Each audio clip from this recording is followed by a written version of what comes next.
Good afternoon, panelists and advisors. So this time, we're in front of you to demonstrate how to use and the functions of our machine. So we have these three main types or three types of Three components. parts of our machine. The first one is the shell breaking, which is the first step to cut the coconut, and the second one is the coconut grater. This part is where we grate the coconut to produce a coconut milk, and then the last is the coconut milk extraction, which is you simply press this handle to produce a coconut milk. So, okay, so let's start. The first step is in this shell breaking. So all you need to do is to smash this coconut to separate the coconut. To break the coconut. Okay, so there's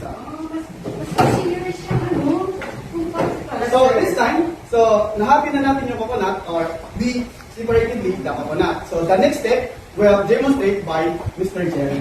Okay, ano ba yung bakit sa napunta yun? Kung nga pala, the coconut water will directly to our container here in the bottom. Here is the coconut water of this.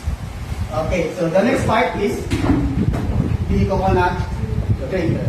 Good afternoon, everyone. So after we cut the coconut, the next step is the grating. So for us to be able to grate the coconut, we just need to put here the coconut, hold it, and we just need to rotate the grater for us to grate the coconut.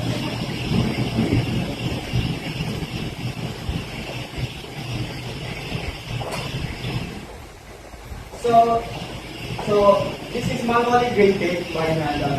So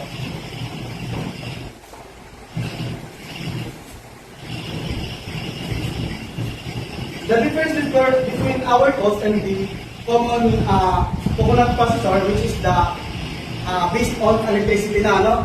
So our tools is a manual, so it doesn't need electricity to function.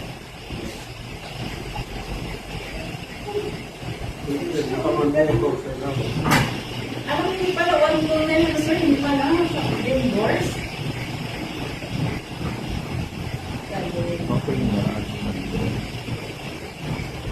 So unlike the traditional, way of coconut processing coconut ay may ano tayo ba, may bolo. So we cut the coconut and then manually grate it. We have this tool, which is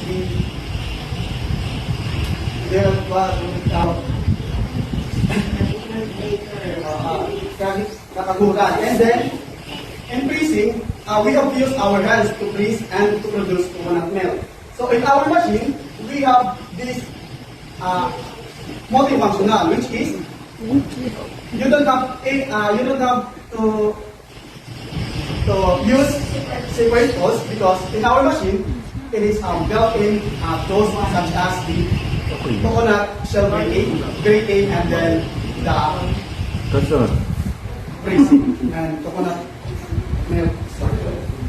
And actually, the main reason that we have the water extraction and the drain here, because some of the vendors and some of the users of the coconut or the coconut processors, they're also using the water from the coconut itself in making a coconut milk. So ginagamit nila yung coconut water kasi sabi nila iba daw yung lasa ng coconut water also. So all you need to do is use the coconut water.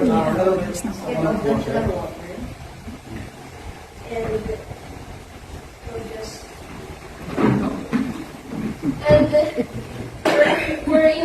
example, we have this mesh that used for extracting of coconut, but we forgot to bring it here. So you can use anything, any crop knot or any mesh that will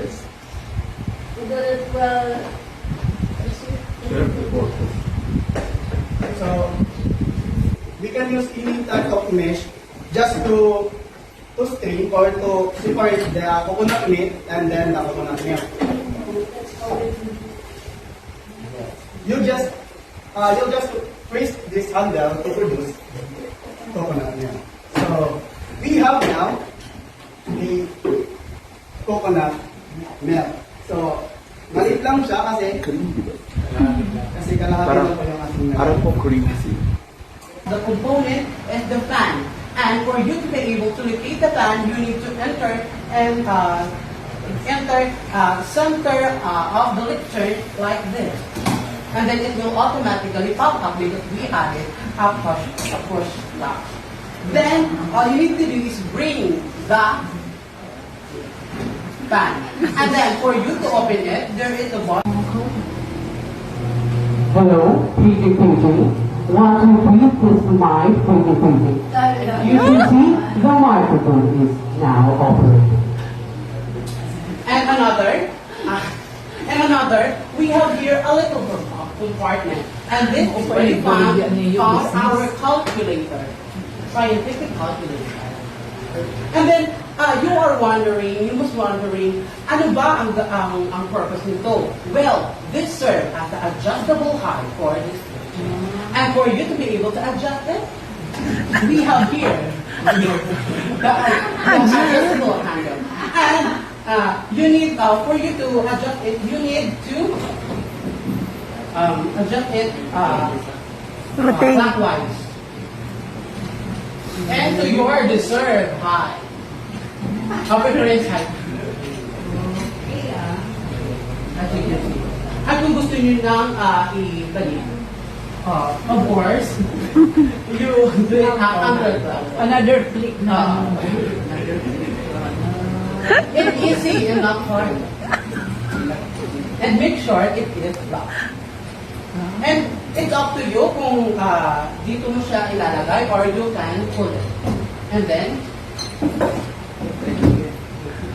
and the other thing is, in this part, there are another compartment. And this is where the legs of the multifunctional. And since we are here in the legs of the multifunctional, dito na tayo pupunta.